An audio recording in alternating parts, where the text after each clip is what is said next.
Bem-vindo a mais um episódio de Meia Hora com Mota. Bom dia, eu sou Roberto Mota, esse é o Meia Hora com Mota, hoje é 29 de novembro. Muito obrigado pela sua audiência, muito obrigado pela presença de todos vocês. Deco, meu amigo, confirma, por favor, que o som e a imagem estão bons? Eu agradeço a presença de todos vocês. Hoje nós vamos ter uma convidada especial. Hoje a Cristina Gremel vai participar com a gente.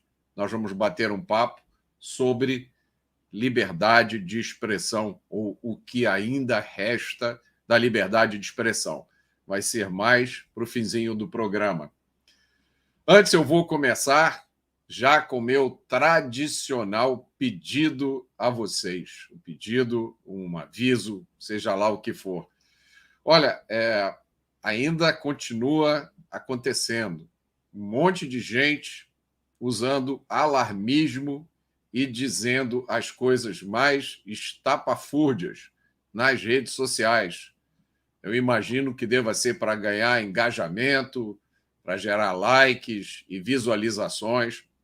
Eu continuo recebendo por WhatsApp, continuo vendo no Twitter, em todas as redes. Olha, eu não estou julgando ninguém. Cada um faz o que quer. Eu sou o maior defensor da liberdade de expressão. Eu só chamo a atenção para o prejuízo que isso causa a todos nós. Nós estamos num momento crítico da história do Brasil. E informação é muito importante para que as pessoas decidam o que vão fazer, para que as pessoas corrijam a sua atitude. Então, é um prejuízo gigantesco ter pessoas criando coisas que são assim, peças de ficção, algumas até peças de ficção científica, passando isso, e eu vejo algumas desses vídeos, dessas informações, se disseminam como vírus. Eu peço de novo a vocês, não passem esse tipo de coisa para frente. Isso prejudica, isso cria conflitos do nosso lado, isso cria histeria, alarmismo, desespero, leva muita gente a dizer e a fazer besteira. Então, eu faço, de novo, o meu alerta, uma mistura de alerta com pedido. E já que eu estou pedindo, eu peço a vocês para compartilhar a live, se inscrever aqui no canal, dar like, quem tiver no Facebook assinar a página, porque aparentemente colocaram a gente na geladeira do Shadow Ban. Vocês sabem, né? Algumas pessoas, algumas vozes estão sujeitas a isso. Parece que colocaram a gente no Shadow Ban, mas ontem nós já começamos a sair um pouco desse Shadow Ban. Vamos ver se hoje a gente consegue sair mais. Então, é muito importante que vocês compartilhem aqui a live. Assunto que está todos os dias na pauta, a tal da transição.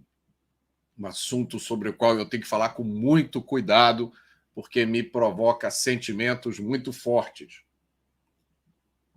E parece que a pauta agora do dia é a escolha do ministro da Defesa, a escolha de um nome para o Ministério da Defesa. É sempre um desafio complicado para um partido de esquerda conhecido por suas pautas radicais, conhecido por sua hostilidade a tudo o que diz respeito a militares, às Forças Armadas. Mas percebam, essa hostilidade dos partidos de esquerda, por tudo que tem a ver com Forças Armadas, dura até que eles consigam o controle das Forças Armadas. Aí a coisa muda de figura, né? A gente vê esse preconceito em relação ao mundo militar, às Forças Armadas, por exemplo, na insistência dos partidos de esquerda na famosa pauta da desmilitarização da Polícia Militar. Esse é um assunto muito importante, do qual eu trato no meu livro A Construção da Maldade. O Brasil hoje tem por volta de 500 mil policiais militares. É um efetivo maior do que o da Força Aérea, da Marinha e do Exército somados. Então, é uma força muito importante. Esses policiais militares, eles estão sujeitos à hierarquia militar. É assim que funciona a polícia militar. E é uma barreira muito grande a penetração ideológica. Não é uma barreira inquebrável, invencível. Infelizmente, hoje a gente encontra no Brasil policiais, inclusive policiais militares, que se declaram marxistas. Mas isso é um número ínfimo, é nada comparado ao universo das polícias militares. Por isso, os partidos de esquerda insistem nessa ideia de desmilitarizar a polícia militar, para que seja removida esta barreira e eles consigam infiltrar ideologicamente a polícia militar. Então, e aí uma nota curiosa aqui, essa equipe de transição está sendo chamada em alguns círculos está sendo chamada em alguns círculos de carreta furacão.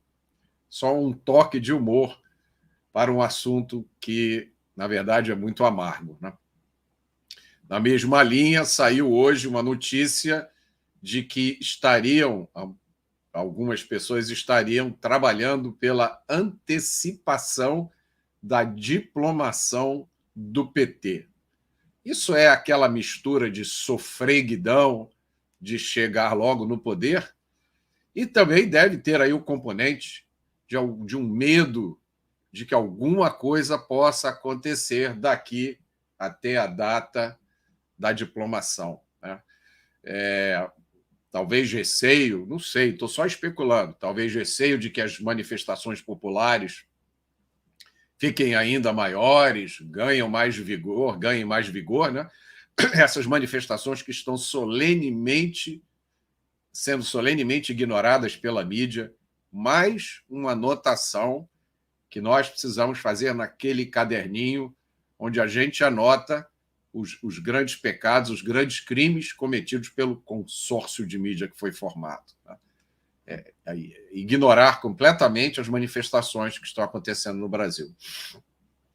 Mas talvez essa pressa da diplomação talvez seja receio de que o mercado caia ainda mais, né, cada vez que é divulgado o nome do governo, ou cada vez que alguma figura dessa equipe de transição dá alguma declaração sem pé nem cabeça. Enfim, não faltam motivos para que essa turma queira antecipar a diplomação. Mas eu acho difícil que isso aconteça. Todo dia nas notícias também, essa tal de PEC fura-teto. Eu vou dizer para vocês, é difícil conseguir acompanhar, né? Para o cidadão comum, é difícil entender o que é essa PEC, porque é uma confusão muito grande. Se fala em 200 bilhões, se fala em licença para gastar, em tirar isso ou aquilo, né, dos limites. Eu vou resumir para vocês o que é a PEC fura-teto. Ela não é uma PEC fura-teto, ela é uma PEC fura-poço. É um poço sem fundo. É um poço dentro do qual vão cair a renda e o padrão de vida dos brasileiros. É a PEC de uma turma que quer voltar ao poder louca para tirar o atraso do tempo em que ficaram fora. Essa PEC é a PEC da Argentina, é a PEC da Venezuela, é a PEC de pessoas que não têm conhecimento básico sobre aquelas coisas que levam um país à prosperidade. Mal comparando, essa PEC é como aquele pai de família que ganha, vamos dizer, R$2.000 por mês e decidiu agora pegar empréstimo de R$100.000 num banco, empréstimo de R$400.000 em outro. Ele sabe que não vai conseguir pagar aquilo nunca, ele sabe que lá no fim daqui a pouco vai acontecer um desastre. Mas ele vai pegar esse dinheiro todo, vai levar a família para a Europa, vai comprar um carro novo, vai comprar uma casa nova, vai viver aí 2 ou 3 ou 4 anos, né, na maior alegria, e ele sabe que no 5º ano virá o desastre. Mas aí ele tem um plano maluco de abandonar a família e se mudar para outro lugar e deixar as dívidas para a mulher e para os filhos pagarem. É mais ou menos essa a mentalidade que está por trás dessa PEC. Eu aproveito aqui para agradecer já ao Paulo Ferreira, ao Najib Raduan, muito obrigado por sua generosidade, muito obrigado a todos que nos apoiam. Como eu falei hoje, a forma de apoiar é através aqui do YouTube, do Superchat, dessas doações aqui. Em breve, talvez a gente consiga um outro mecanismo para quem não tem familiaridade com o YouTube. Eu agradeço a todos vocês. A Suzana está me fazendo uma pergunta aqui, a Suzana Miranda. E eu vou comentar, Suzana, sobre esse assunto um pouquinho mais na frente. Nós já estamos com quase 5.000 pessoas online aqui. Peço a vocês que compartilhem essa live. E aí eu queria falar rapidamente, eu queria fazer algumas considerações sobre o que está acontecendo hoje no Brasil. E que tem a ver com a questão do poder político. O desejo de poder é um fenômeno natural no homem, né? No início da história da humanidade, o homem se organizava, a humanidade se organizava em tribos. Depois essas tribos cresceram, começaram a surgir os reinos, os impérios, né? Com algumas exceções, como, por exemplo, Roma, que durante algum tempo foi uma república. Mas, de qualquer forma, a história da humanidade é marcada pela disputa pelo poder, né? E essa disputa pelo poder sempre envolveu brigas, lutas, algumas muito selvagens, né? Essa é a história da humanidade, lá desde o livro mais antigo que eu já li, é um livro chamado As Histórias, do Heródoto. Foi o primeiro historiador conhecido da história da humanidade. Esse livro é um livro bem grosso, eu tenho uma tradução maravilhosa para o inglês. Dá para a gente fazer aqui um bate-papo de 1 ano sobre ele. E o Heródoto conta, lá no início da história da humanidade, na Grécia Antiga, na época em que a Pérsia tentava invadir a Grécia, as histórias que ele conta são de disputas de poder desse rei, daquele imperador, né, de várias nações que se juntam para conquistar outra. Isso é uma constante na história americana, americana. Isso é uma constante na história da humanidade. A partir de determinado momento na história, né, eu cito como grandes marcos a Guerra Civil Inglesa, a Revolução Gloriosa na Inglaterra, a Revolução Americana nos Estados Unidos e a Revolução Francesa. Depois que aconteceram esses episódios, foram criadas novas formas de governo, né? Além do reino e do império, foram criadas, por exemplo, na Inglaterra, a monarquia parlamentarista, onde o rei é o chefe do Estado, mas quem é o chefe do governo é o primeiro-ministro, que é nomeado pelo parlamento. Foi criada nos Estados Unidos, é o lugar onde ela é mais bem sucedida, um modelo de república federativa. Então, no Ocidente, nos países do Ocidente, passou a predominar a forma de governo que a gente chama de democrática, né? Onde o povo, de uma forma ou de outra, vota para eleger quem vai ser, né, o mandatário supremo. Em vez de você ter um rei, na maioria dos países, né, você vota para eleger o presidente, e na Inglaterra você vota indiretamente para eleger o primeiro-ministro. Então, isso é o que a gente tem hoje no Ocidente, que a gente chama de uma forma genérica de democracia, né? Democracia que, em alguns casos, é republicana, em outros casos, é baseada em monarquia parlamentarista. Mas não se iludam. A disputa de poder continua com a mesma força que ela tinha no início da história da humanidade. há sempre grupos que disputam entre si para ver quem vai ter o poder maior. Tá? Não se iludam. Isso quem fala muito bem é o James Burnham, no seu livro O Suicídio do Ocidente, logo na introdução. Qualquer que seja a forma de governo, qualquer que seja a forma de escolha do governante, é sempre um pequeno grupo que tem o poder e manda na maioria. Essa é a realidade. Dentro dessa realidade, o que é o melhor que nós, cidadãos comuns, conscientes dos nossos direitos, principalmente preocupados com a nossa liberdade, o que é o melhor que nós podemos esperar? Eu vou dizer para vocês, essa aqui é a minha opinião. Primeiro, a gente espera que aquelas pessoas escolhidas para mandar em todos nós, pelo menos não sejam as piores pessoas, né? Pelo menos não sejam aqueles que menos merecem. E aí tem a questão do voto popular, que complica isso. Mas eu acho que é justo dizer isso, né? Primeiro, a gente espera que não sejam as piores pessoas. Segundo, a gente espera que eles não fiquem para sempre lá no poder, que haja uma mudança. Isso tem a ver com o conceito de democracia, com a questão da reeleição, né? Se deve ou não ser possível a reeleição. Terceiro, a gente espera que essas pessoas que vão mandar em nós, que elas sigam regras, que elas sigam leis, que elas sigam uma Constituição. Isso tem a ver com o Estado de Direito. E quarto, eu acho que é justo que a gente espera que sempre existam na sociedade pessoas dispostas a fiscalizar quem está no poder e denunciar os erros e os abusos. Né?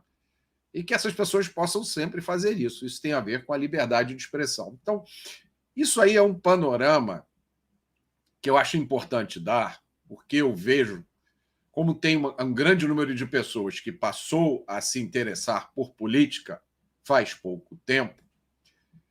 Eu vejo em algumas pessoas ainda a ilusão de que os mecanismos democráticos, republicanos e do Estado de Direito sejam projetados para colocar no poder sempre as melhores pessoas, as mais competentes, as mais capazes.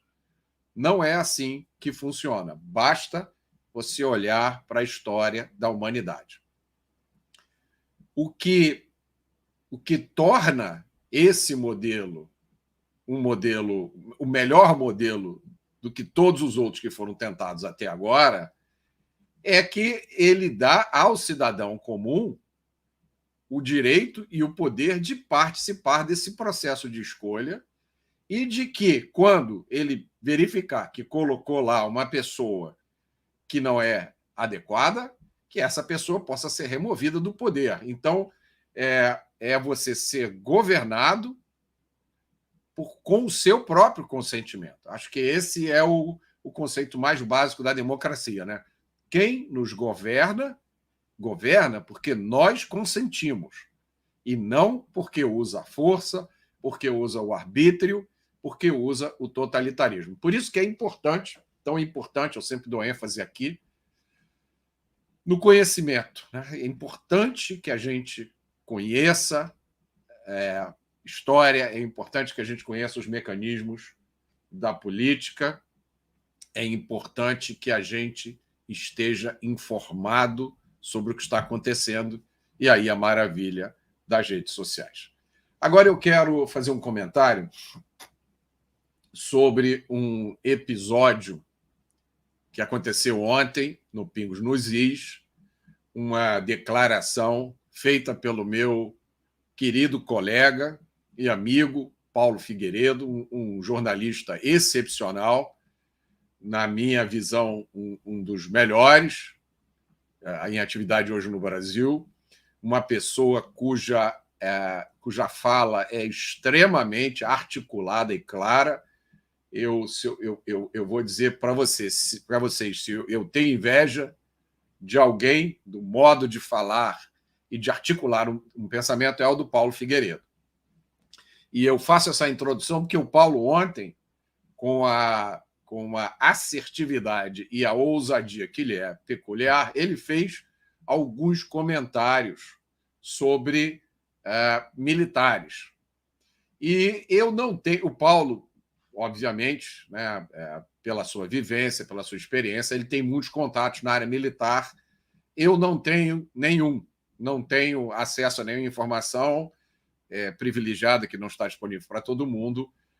O Paulo tem as fontes dele. E aí ele fez um comentário ontem sobre a situação nas Forças Armadas. E aí ele mencionou no comentário dele uma pessoa que eu conheço pessoalmente. E eu senti a necessidade de dar o meu testemunho sobre essa pessoa. Essa pessoa é o general Richard Nunes, que hoje comanda, se eu não me engano, ele é titular de um comando no Nordeste, ele comanda, como eu não sou especialista em área militar, agora eu nem sei. Ele foi secretário de Segurança do Rio de Janeiro durante o período da intervenção federal na segurança pública. Como muitas pessoas sabem, eu participei da transição do governo do estado do Rio de Janeiro em 2018.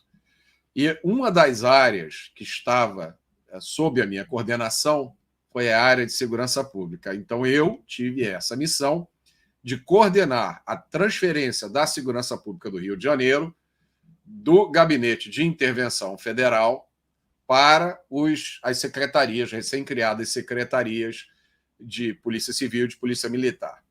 O interventor federal na segurança era o general Braga Neto, que eu não tive a oportunidade de conhecer naquele momento, eu conheci o general Braga Neto muito depois, e o secretário de Segurança era o general Richard. Eu tive muito contato com o general Richard. Tive muitas reuniões de trabalho com o general Richard e dou o meu depoimento. O general Richard é um dos homens públicos mais inteligentes, preparados, competentes e corajosos que eu já conheci na minha vida. E eu já conheci muita gente na vida pública. O general Richard enfrentou uma situação, né, que era o Rio de Janeiro à beira do caos. Vocês vão lembrar que no início de 2018, a situação, por exemplo, do roubo de cargas estava tão crítica no Rio que as transportadoras estavam ameaçando parar de trabalhar, parar de fazer entregas no Rio de Janeiro, de tão crítica que era a situação do roubo de cargas. O general Richard enfrentou isso. Eu fui testemunha, eu vi o general Richard enfrentando esse mecanismo maléfico que existe no Rio de Janeiro, que mistura as ONGs de direitos humanos com o aparelhamento de várias instituições, eu não vou citar nomes aqui, mas várias instituições de Estado que são aparelhadas pela ideologia, infiltradas pela ideologia de extrema esquerda, e aí trabalham contra o cidadão, né, em vez de trabalhar a favor. O general Richard enfrentou isso, enfrentou essa aliança que existe aqui entre extrema esquerda, política corrupta e crime. Não é qualquer um que tem inteligência, sobriedade e coragem de enfrentar esse mecanismo, essa maquininha. Eu vi o general Richard enfrentar isso. E ele demonstrou uma compreensão muito acima da média desses aspectos políticos e ideológicos. O Deco acabou de me ajudar. O general Richard agora é o comandante militar do Nordeste. Então, o resumo é esse. O general Richard é um dos melhores quadros, não só do Exército, mas da vida pública que eu já conheci. Se vocês me pedirem, me diz aí, faz uma lista das 10 pessoas mais preparadas que você já conheceu, né, na área pública. O general Richard está nessa lista. E eu tenho certeza que o general Richard está do mesmo lado que eu estou. Então, esse era o comentário que eu precisava fazer a respeito do comentário que o meu amigo Paulo Figueiredo fez ontem. Aliás, eu tenho que trazer o Paulo aqui. Eu estou começando, vamos começar hoje com a Cristina Gremel, uma mini entrevista, porque nós somos Meia Hora com Mota, né? Mas eu vou trazer o Paulo aqui também, para a gente bater um papo. Eu vou aproveitar e fazer aqui uma pausa para agradecer a Maria Guilhermina Heckner, muito obrigado, ao Wagner Lopes, ao Oliver Lig e ao Gandalf, que está aqui todos os dias. Muito obrigado a todos vocês. Uma notícia de ontem foi a divulgação de uma carta de oficiais da reserva se posicionando em relação ao momento político. E essa carta aí gerou, como era de se esperar, alguma celeuma junto àquelas pessoas que a gente sabe quem são. E aí eu digo, olha, os oficiais da reserva têm tanto direito quanto qualquer outro cidadão a se manifestar, né? Se a gente está vendo magistrados da ativa que só deveriam falar em processos se manifestando politicamente a todo momento, fazendo palestras, né, dando declarações políticas no exterior, por que esse direito não valeria para os oficiais da reserva?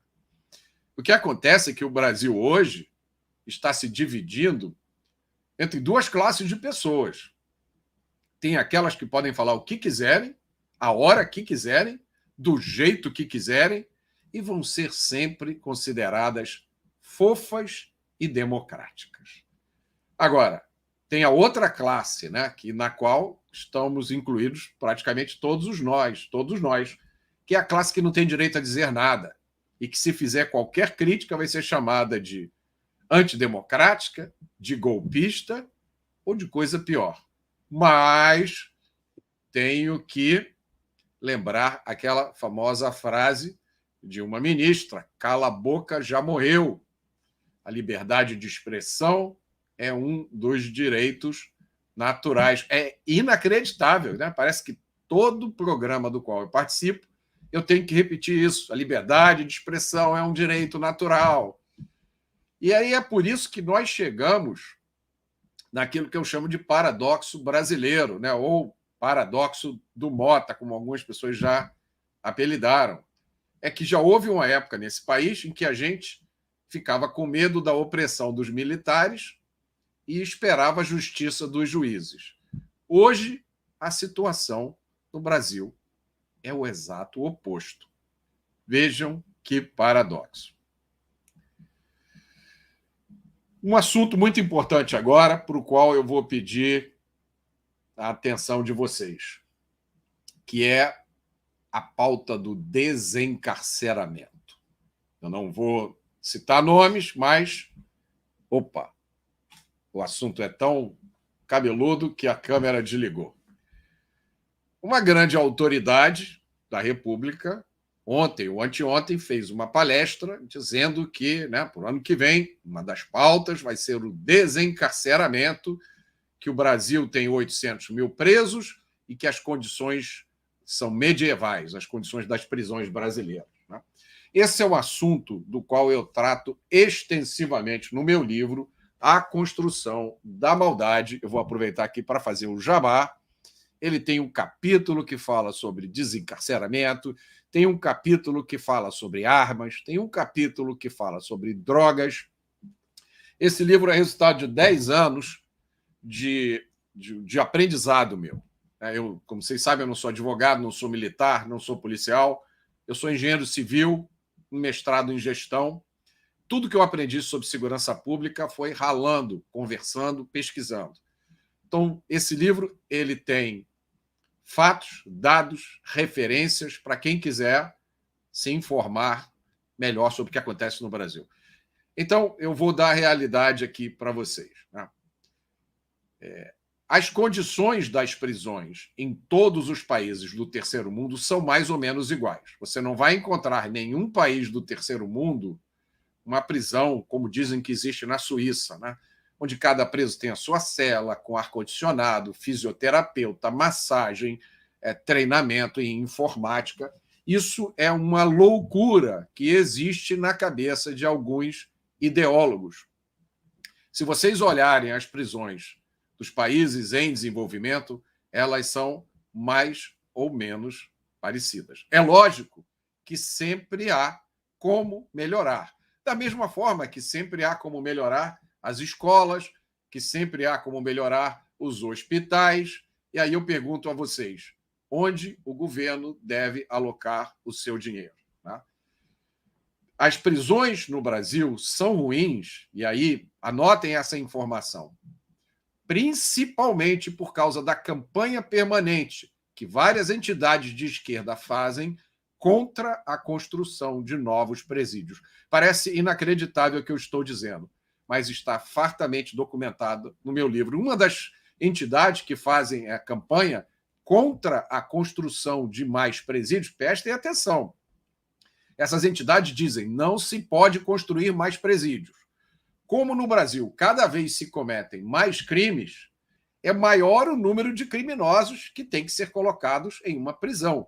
Mas as entidades de direitos humanos não deixam que sejam construídos novos presídios. Qual é o resultado disso? É que é cada vez mais criminosos no mesmo número de presídios. Aí acontece o fenômeno da superlotação. E aí o que é que essas entidades dizem?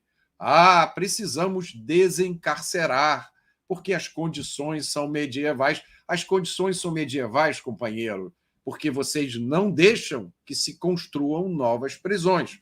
Isso está fartamente documentado no meu livro. Mas deixa eu só explicar para vocês algumas coisas. Tá? O Brasil tem aproximadamente 760 mil criminosos condenados à prisão.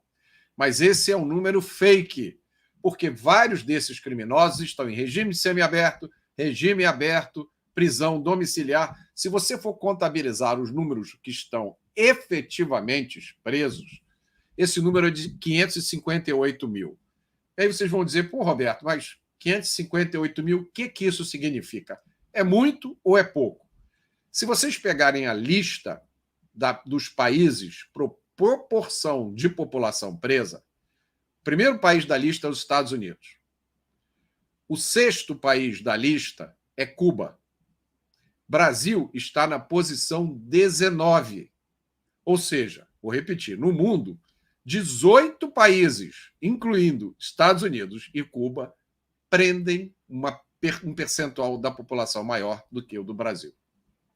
Agora, mesmo se você pegar esse número fake, né, de 800 mil, que na verdade é 760 mil condenados à prisão, e dividir pela população brasileira, que é de 205 milhões de habitantes, você vai ver que é 0,38% da população é que sofreu alguma medida restritiva de liberdade. Isso é muito pouco, porque o Brasil é recordista em crimes no mundo. O Brasil já teve 65 mil homicídios por ano. Hoje, esse número caiu para 40 mil, que continua sendo um absurdo. Mas o mais importante de tudo é isso. Desses 65 mil homicídios por ano, ou hoje em dia 40 mil, em apenas 8% dos casos se identifica o assassino. Ou seja, em 92% dos homicídios, o assassino está livre, está solto, está andando pelas nossas ruas. No Brasil, a última estatística disponível diz que aconteceram 2 milhões de assaltos, esse número, se eu não me engano, é de 2017, só nas capitais brasileiras, 2 milhões. Estima-se que esse número anual para o Brasil inteiro seja alguma coisa da ordem de 6 milhões de assaltos por ano. Vocês sabem quantos desses assaltos são esclarecidos? 2%. Eu vou repetir para vocês. Se vocês forem assaltados, o bandido que te assaltou tem 98% de chance de nunca ser preso por causa daquele assalto.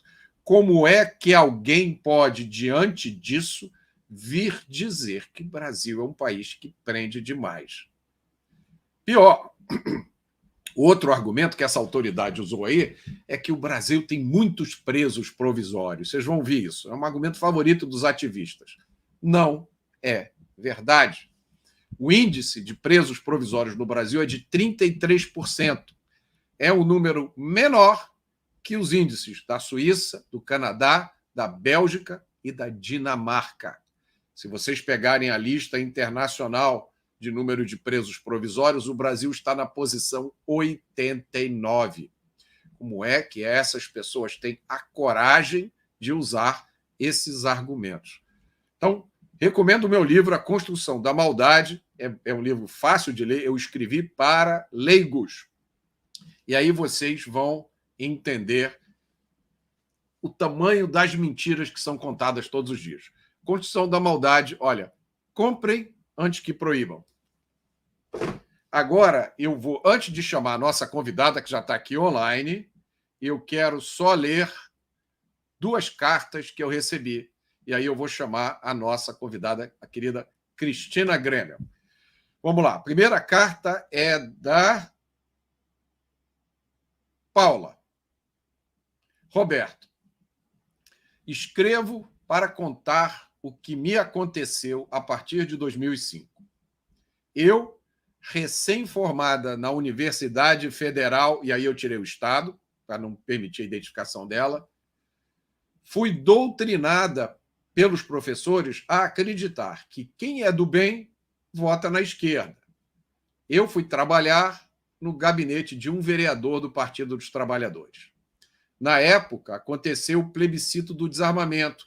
Eu tinha um amigo cujos pais moravam em uma chácara no entorno da cidade e que me convenceu a apoiar o direito à posse de armas para a proteção das vidas e da propriedade, já que seus pais sofriam assaltos constantemente e não podiam se defender.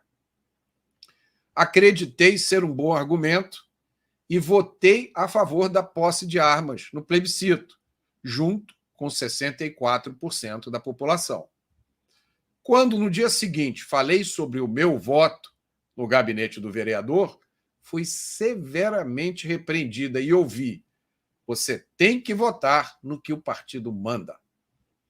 Aconteceram outros eventos que me levaram a pedir afastamento do cargo, mesmo continuando a votar no PT por inércia, sem questionar o que me diziam, porque eu acreditava que ser do bem era ser de esquerda. Continua ela. A internet invadiu o mundo, comecei a trabalhar em outro emprego, me separei, casei novamente com um ex-petista, que um dia me mostrou um vídeo do professor Olavo de Carvalho. Presta atenção nisso. E aí eu comecei a questionar as narrativas impostas pelos canais convencionais de TV e senti um despertar.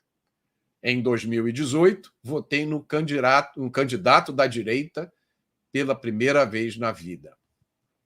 Meu marido me presenteou com os livros 1984 e A Revolução dos Bichos. Começamos a assistir a Jovem Pan e a boicotar os canais convencionais.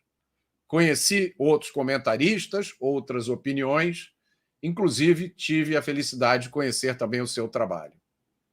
Hoje, me manifesto na frente dos quartéis a favor da democracia e da liberdade.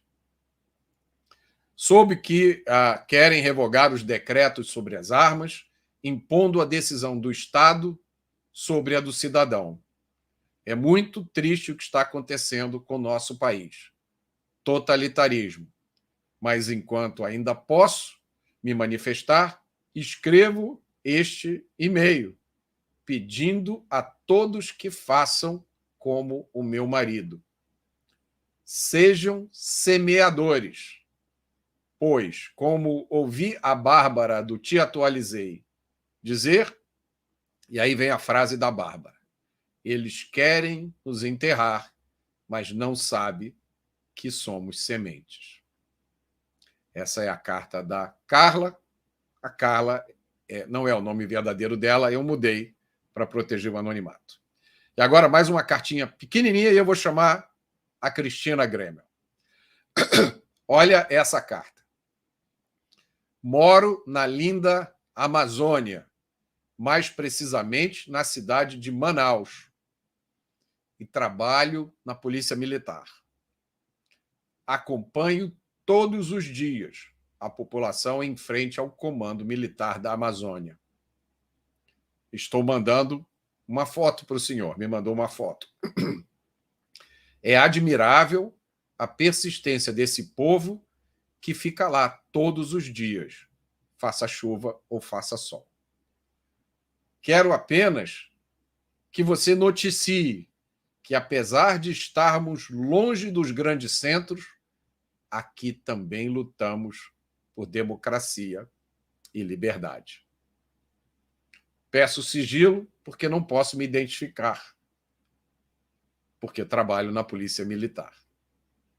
E aí ele termina: o povo não desiste. Nossa família e nosso país precisa dessa luta. E agora eu vou chamar a nossa convidada. Vamos ver se eu acerto colocar a Cristina Grêmio aqui. Vamos lá. Oi, Mota, bom dia. Tudo bem? Como é que você está? Tudo bem? Eu estou aqui fazendo jabá para você, mas acabei de ver que as minhas flores estão escondendo. Vamos lá. Que isso, as flores estão enfeitando o livro. Aqui, ó. Não posso deixar muito perto da luz ali, senão queima o livro. Muito obrigado. Muito olha, bom esse livro, tá recomendo para todo mundo. A gente acha que não é bom, né, ler sobre segurança pública. É bom a gente se informar, porque quanto mais informação a gente tem, menos a gente cai nas narrativas que plantam aí, são muitas, né, para confundir as pessoas. Exatamente. Acabou de acontecer ontem, né? É incrível. É absolutamente inacreditável como esses ativistas continuam insistindo nas mesmas narrativas que são totalmente contrariadas pelos fatos. Mas, Cristina, eu queria te dizer que é um grande prazer, uma grande alegria ter você aqui. Estou vendo aqui pelos comentários, está todo mundo adorando a sua presença. E eu queria te propor um tópico para nosso bate-papo aqui, que é a liberdade de expressão. Não sei se você viu ontem um tweet do Elon Musk reclamando que, como ele agora resolveu valorizar a liberdade de expressão no Twitter, né, fazendo várias mudanças, inclusive se livrando o Twitter de censores, daquele tribunal invisível, a Apple resolveu cortar os anúncios no Twitter e está ameaçando tirar o Twitter do iPhone. Cris, o que está acontecendo e onde é que a gente vai parar? É inacreditável, né, Mota? Primeiro, queria mandar um beijo para esses autores das cartas aí. Eu te acompanho, né? É um prazer também estar dividindo tela aqui de novo com você. Dividimos na Jovem Pan por um tempo e é um prazer estar aqui no teu canal. Depois vou até pedir para as pessoas se inscreverem no meu também, porque eu ainda estou estudando as melhores formas de movimentar o meu, mas a gente tem que ir ocupando os espaços, porque realmente vão tentando nos calar e a gente tem que continuar sendo sementes, como disse a Bárbara, né? Mas essas cartas que você lê me emocionam muito, porque também recebo demais. E acho que todos nós, né? Estamos aqui lutando por liberdade, por democracia, lutando de verdade, né? Não da boca para fora. Por democracia, por liberdade, por preservação das nossas instituições, que são, sim, muito importantes e são atacadas por dentro, pelas pessoas que estão lá, né, usadas como aparelhos de Estado, aí, de um Estado ditador, a gente sabe bem e está vendo isso cada vez mais, e que tenta avançar sobre as nossas liberdades. Você está lendo aí o tweet do Elon Musk? Aliás, eu sou uma das que insistem lá em escrever em inglês para o Elon Musk. Eu estou vítima de shadow ban no Twitter já faz meses, né? Simplesmente não entregam meus posts para ninguém. Então, eles nos permitem, eles que eu digo é aqueles funcionários, né? Os censores infiltrados dentro das plataformas. Às vezes, nem amando por determinação da plataforma, eles vão criando as próprias regras ali, escolhendo quem pode falar e quem não pode. Eles fingem que nos dão voz, porque eu, por exemplo, nunca fui banida, nem punida oficialmente por nenhuma plataforma, mas no Twitter eu percebi com o passar dos meses que eles me colocaram no shadow ban, naquele limbo ali, para que os meus seguidores, pessoas que escolheram por livre e espontânea vontade me seguir, não recebam os meus posts. Então, todo dia eu recebo ou mensagens diretas ou em outras redes sociais. O que aconteceu que você sumiu do Twitter, nunca mais vi teus posts, aonde você está, e todo dia eu estou divulgando. Depois que eu saí da Jovem Pan, então, divulgo ainda mais os lugares onde eu estou, e eu estou ao vivo todo dia em algum lugar, continuo na Gazeta do Povo, participo de vários programas que me convidam, como esse aqui, e divulgo lá nas minhas outras redes também, mas lá os meus seguidores só descobrem se outros seguidores que eventualmente entraram no meu perfil, na minha timeline, e viram a postagem, retweetam. Então é incrível assim o que a Apple está ameaçando fazer com o Twitter, aí, com o Elon Musk e com todos que defendem a liberdade, é o que a Amazon, por exemplo, fez com o Parler tempos atrás. Lembra que o Parler era uma alternativa ao Twitter, quando o Twitter começou a censurar pessoas, teve aquela censura ao presidente Donald Trump, ao então presidente Donald Trump, né? Estava recém divulgada ali a vitória de Biden na época. Acho que Biden não tinha nem tomado posse, ainda não lembro bem, foi janeiro, né? Que eu não sei se lá nos Estados Unidos a posse é como aqui no Brasil, acho que não. Mas, enfim, Donald Trump foi censurado, várias pessoas começaram a ser censuradas no Twitter, todo mundo começou a migrar para o Parler, que era a alternativa ao Twitter, não tinha o Getter na época, e o Parler foi tirado da nuvem, então ele não tinha mais onde se hospedar. Foi inacreditável aquela movimentação e até hoje não conseguiu voltar, né? Eu estava no Parler, migrei para o Getter assim que saiu o Getter, enfim, a gente está tentando, né? Todo mundo que é censurado ou que percebe o avanço da censura vai tentando entrar em outras redes, assim como tem o YouTube, a gente tenta o Rumble também, e acompanha algumas pessoas no Rumble por estarem censuradas no YouTube. A gente tem que ir se aventurando por essas novas plataformas, porque está realmente avançando demais a censura. E aqui no Brasil o perigo é esse governo aí que se anuncia censor. Notícia de ontem, né? Lula quer regular a internet rapidamente, nos primeiros dias de governo. Regulação da internet só existe em ditaduras, mas ele insiste nisso e insiste como uma das prioridades de governo. Quando uma equipe que está para assumir um governo anuncia que uma de suas prioridades é tolher a liberdade de expressão, a gente já sabe o que está por vir, né? Pois é, e o que mete medo na gente, né, Cris, é que a gente, de fato, hoje já vive debaixo de um regime de censura totalmente arbitrária, né, por iniciativa das redes sociais. Agora, graças a Deus, aparentemente com o Twitter se modificando um pouco, mas nas outras, o que acontece hoje é de uma bizarrice que parece livro de realismo fantástico, né? Daqueles que a gente via antigamente. Eu vi ontem ou anteontem, uma pessoa que eu conheço colocou um post no Instagram, era uma notícia de um assalto, era um print falando sobre assalto. Ele colocou e logo veio embaixo aquela noticiazinha, né? As eleições já acabaram e o vencedor já foi anunciado. Assim, é 1984 vezes 1000, porque é uma polícia do pensamento agora que parece que não é só o que você diz, né? Mas cada vez mais quem está dizendo. Então, se você é marcado de uma forma aí que ninguém sabe direito o que é, qualquer coisa que você disser agora vai receber lá um avisozinho. E não sei se você lembra do episódio do laptop do Hunter Biden, né, que é dos Estados Unidos.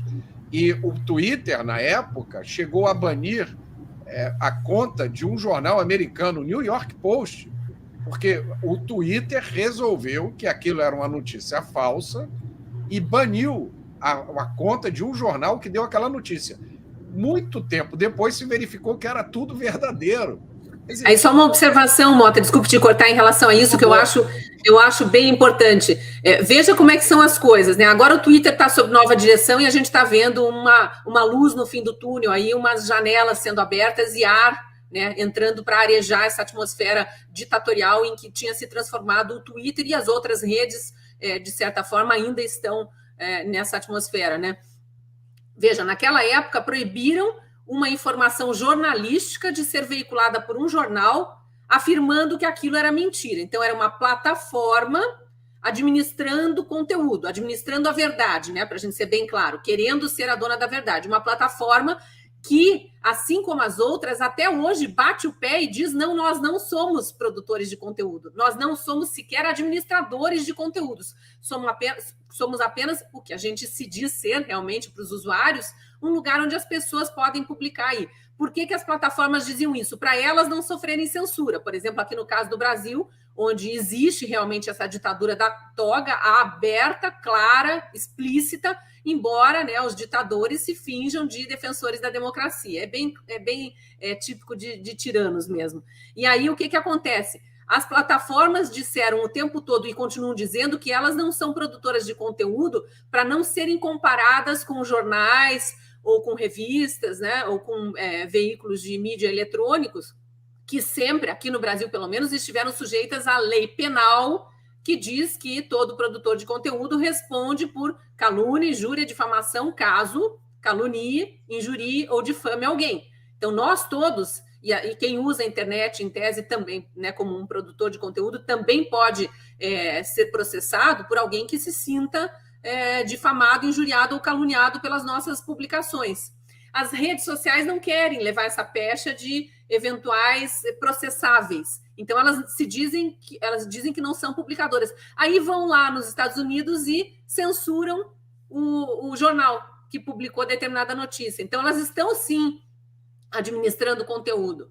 É uma incoerência, né? Aliás, tudo que vem dessa gente que se diz dona da verdade é incoerente. Eles o tempo todo dizem que abordar o Gilberto Gil na Copa lá, dizendo Lei Rouanet é uma tremenda agressão, essa pessoa precisa ser presa, né? Já tem senador aí, Randolph e Renan, sugerindo o projeto de lei para prender, para encarcerar. Eles querem desencarcerar quem mata, quem rouba celular para tomar uma cervejinha. Mas quem fala esses absurdos, onde já se viu xingar Gilberto Gil de Lei Rouanet? Tá certo que houve um xingamento lá no final daquela gravação, mas o tempo todo a pessoa que está abordando está falando: e a Lei Rouanet? E a Lei Rouanet? Está querendo uma satisfação dele, que foi beneficiado pela Lei Rouanet, né? E aí, contra a Regina Duarte, contra a Cássia Kiss, contra outras pessoas, para ficar apenas na esfera artística, pode xingar do que quiser, dos maiores impropérios, acusar do que for, e não é discurso de ódio. Então, é tudo muito incoerente, né? É uma hipocrisia muito escancarada, e eles acham que a gente não vê, eles acham que a gente não vai falar sobre isso porque a gente não está enxergando. Estamos enxergando sim e estamos falando, enquanto temos espaço para falar.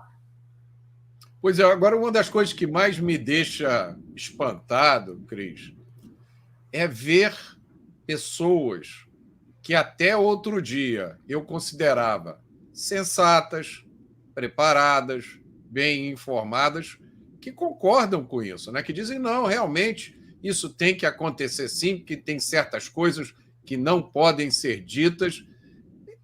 Assim, onde é que estavam essas pessoas? E muitas delas, né, são pessoas que ganhavam a vida como ativistas, militantes da liberdade de expressão. A turma do Censura Nunca Mais agora virou censura para vocês. Que fenômeno é esse? Eu defino esse fenômeno que você está citando aí pelas palavras desses censores. Isso é intolerância, isso é ódio.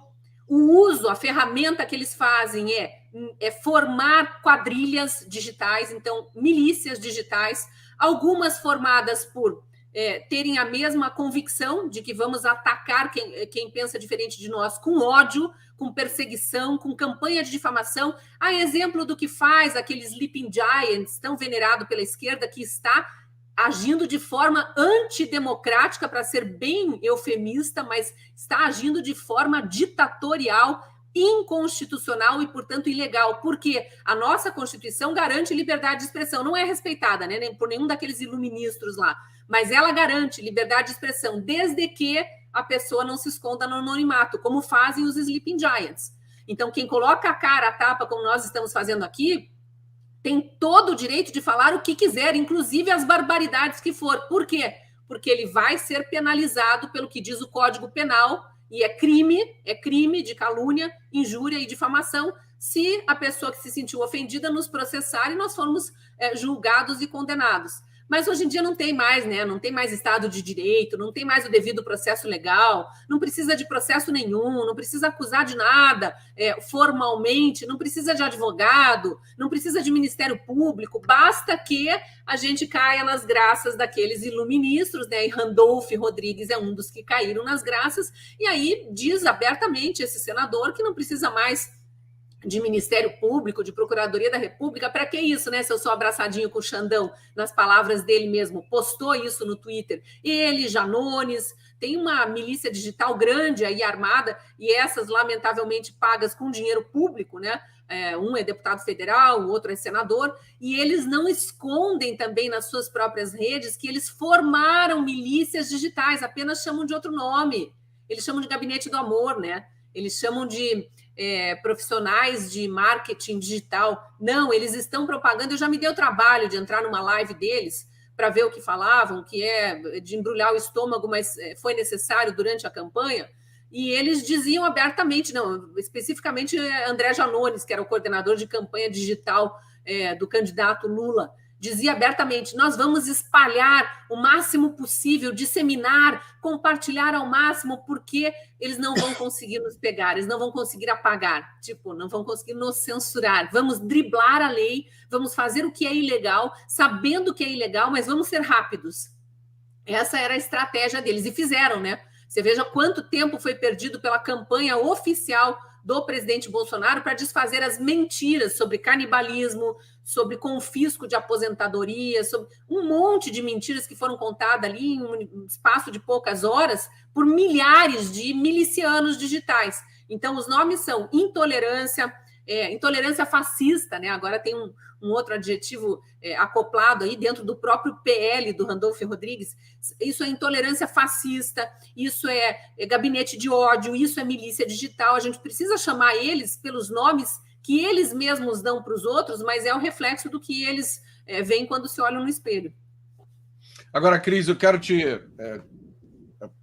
mudar aqui um pouco o tópico, porque a gente vive num momento em que, às vezes, parece que não existe nenhum raio de luz, né?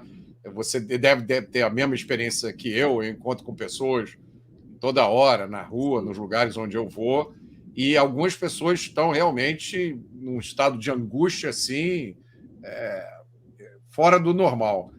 Agora, tem um outro aspecto dessa situação que a gente está vivendo, que muita gente enxerga, que é o início da formação, da consolidação de um espaço político de direita, né? Até pela direita, pelos conservadores e liberais, estarem passando por essa experiência, né? Muita gente me fala que eu não me interessava por política, agora eu quero saber tudo de política, né? Eu não estou nem ligando para a Copa do Mundo, eu quero saber se vai acontecer isso ou aquilo.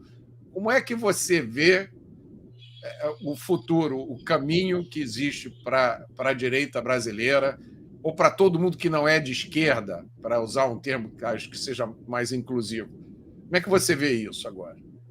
Eu tenho as mesmas percepções que você, porque contacto as mesmas, da mesma forma, né, pessoas nas ruas, muito pelas próprias redes sociais.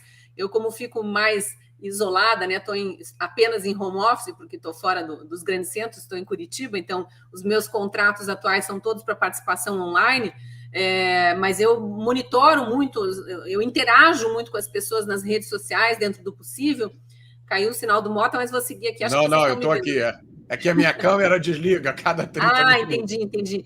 E eu estou vendo aqui no próprio chat da conversa, ó, você estava falando e eu lendo aqui. Vou trazer para a conversa a Miriângela Carvalho, Tomás de Aquino, mas outros tantos já escreveram coisas parecidas. Aprendi a apreciar a política depois que conheci pessoas sensatas que nos apresentaram nas mídias sociais. Vocês que participam ou participaram de programas da Jovem Pan viraram referências.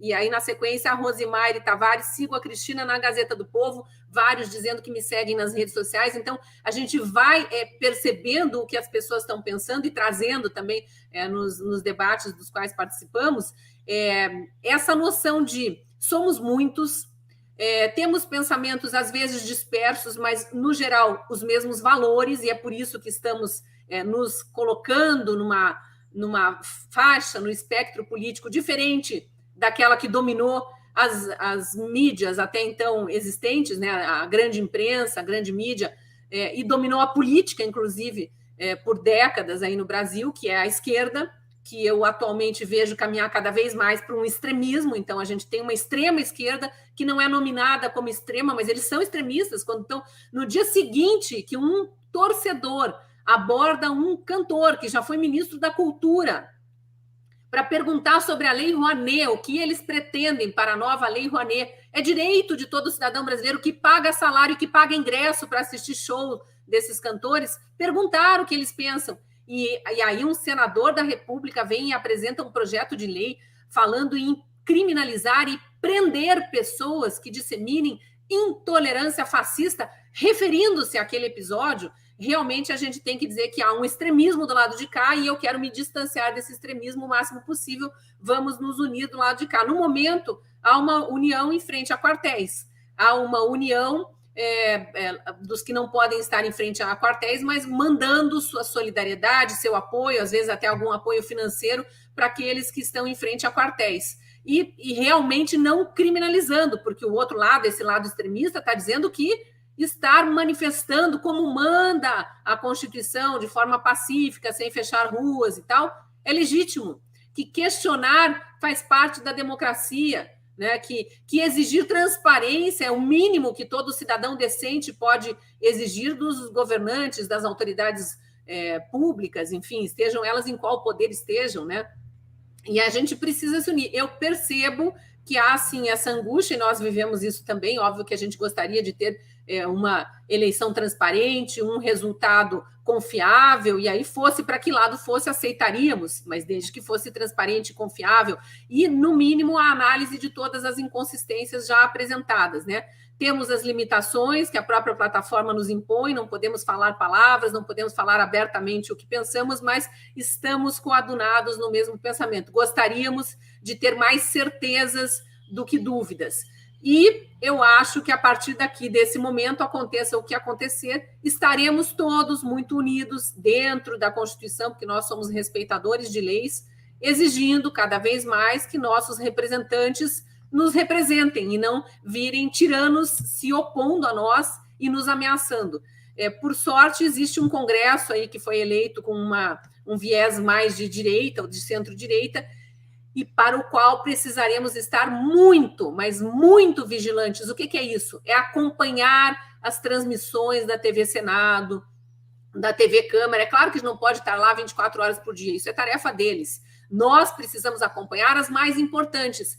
Se todos tivessem acompanhado as votações importantes, eu acho que uma parcela dos que se dizem de esquerda não teriam votado em quem votaram, sabendo que o PT e todos os partidos aliados, votaram contra o marco legal de saneamento, votaram contra a PEC do teto de gastos lá atrás no governo Temer, votaram contra a Constituição brasileira de 88, que agora eles dizem defender. O PT foi contra, o PT votou contra a Constituição do Brasil. Então, se as pessoas que hoje se dizem de esquerda, porque acham bonitinho esses discursos de ninguém larga a mão de ninguém, fascismo não, é bonito da boca para fora mesmo. Estudem o que vocês estão pregando para ver quem defende isso e quem faz parte disso, porque os que dizem ser antidemocráticos, ser contra, né, os antidemocráticos são os verdadeiros antidemocráticos. Os que dizem defender a Constituição são aqueles que são contra a Constituição, não respeitam e aplaudem quem não respeita. Então,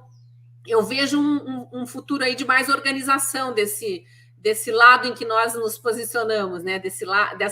Desses princípios e desses valores que nós defendemos. Uma solidificação do que foi meio bagunçado aí no governo Bolsonaro e que foi um início eu não digo surgimento da direita no Brasil, mas de encontro com os ideais, né, que se dizem de direita, porque isso era disperso no Brasil, não é que as pessoas viraram conservadoras da noite para o dia, elas se identificaram com uma parcela do pensamento crítico que se opõe àquilo que estava dominando o espectro político. Eu acho que você resumiu maravilhosamente bem. E parabéns por você ser uma dessas vozes tão representativas, tão corajosas, tão combativas e quero agradecer a sua presença aqui, Cris. Você tem porta aberta aqui para quando você quiser. Um prazer enorme te receber aqui. Obrigada, foi um prazer. Já convido todo mundo a me procurar nas redes sociais e no YouTube, @CristinaGremel. Estou eu em todas as redes sociais. Meu sobrenome é chato, são 2 consoantes, 2 vogais, depois 2 consoantes. Escreve Graemel, mas é um sobrenome alemão aí do qual eu muito me orgulho. Tchau, tchau, Cris. Muito obrigado. Um beijo, bom dia, um beijo para toda a audiência. Olha que alegria ter a Cris Gremel aqui, e ela voltará, e vamos ter outros convidados. E agora, para encerrar, eu quero fazer as minhas recomendações de livros para vocês, e as recomendações de hoje vão ser mais políticas. 2 políticas e uma para jovem. A primeira que eu quero fazer é esse livro aqui, Fome na Ucrânia. Esse livro é da minha editora, Avis Rara, é de autoria de um jornalista escocês chamado Gareth Jones, que visitou a União Soviética para observar o andamento da execução do Plano Quinquenal Soviético. Né? O Plano Quinquenal foi um plano que a União Soviética fez para desenvolver o país em 5 anos, construir fábricas, fazer isso e aquilo, e que gerou um dos maiores episódios de fome da história da humanidade, o Holodomor, a fome na Ucrânia. E eu comecei a ler esse livro, não li todo ele, e é assim, um livro absolutamente comovente, porque é um jornalista que foi lá para fazer um trabalho técnico, para fazer um relatório, uma série de artigos, e aí ele começa a descobrir o horror das pessoas que não têm o que comer. Uma fome provocada, uma fome criada pelos revolucionários comunistas soviéticos. Fome na Ucrânia, de Gareth Jones. Esse livro aqui ainda não tem na minha livraria, vai ter, mas vocês com certeza encontram em outras livrarias por aí. Antes que eu me esqueça, aqui o e-mail para quem quiser mandar mensagem, contar sua história ou mandar qualquer comentário. E eu também vou colocar aqui o endereço da livraria. Tá? O outro livro que eu recomendo muito e que tem na minha livraria, eu vou mostrar a edição em inglês, mas tem na livraria a edição em português. É um livro chamado Rumo à Estação Finlândia, de um historiador, Edmund Wilson. Esse é um livro interessantíssimo. Ele fala sobre os primórdios do socialismo, os pensadores chamados de socialistas utópicos.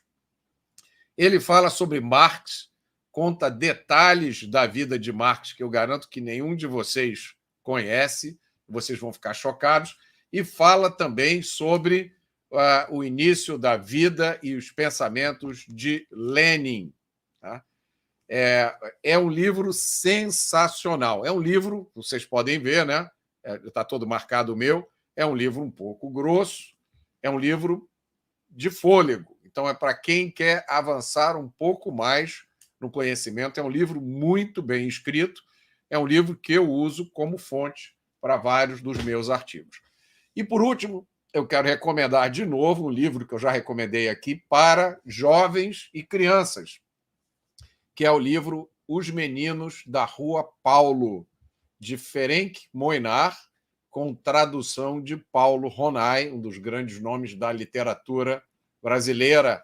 Esse livro, eu diria que é adequado para crianças aí a partir de 8 anos, 10 anos. É um livro divertido e ele fala, no meio do texto, né, de forma natural, sobre valores, sobre coragem, sobre heroísmo, sobre família, sobre felicidade. É um livro que me marcou profundamente quando eu era criança.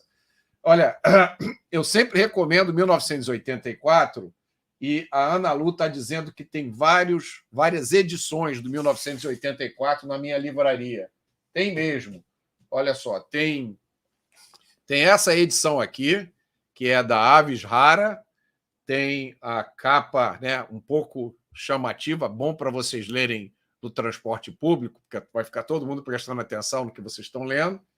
E tem essa edição aqui da Sétimo Selo. Tá?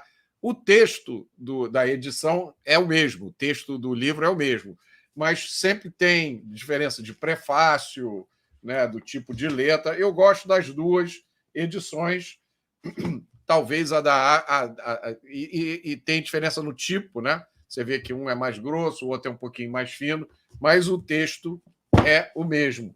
Eu, como sou viciado em livro, às vezes eu compro várias edições do mesmo livro para ficar comparando as diferenças. E eu quero fazer mais alguns agradecimentos aqui vamos lá, que está faltando a Viviane Rocha, a Valdemira Martins, o Eudimara Martins, a Débora Oss, Ricardo Reis, ao Marcos Santos, Fernando Alves, Carlos Alberto, Sérgio Conserve, Jussara Midlege, Adriane Souza, Augusto Dourado e Cristiano Monte Alto. Muito obrigado a todos vocês. É com a ajuda de vocês que a gente vai sair desse shadow ban em que nos colocaram. Muito obrigado pela atenção de vocês. Hoje é dia 29 de novembro. Eu sou Roberto Mota e esse é o Meia Hora com Mota. Bom dia.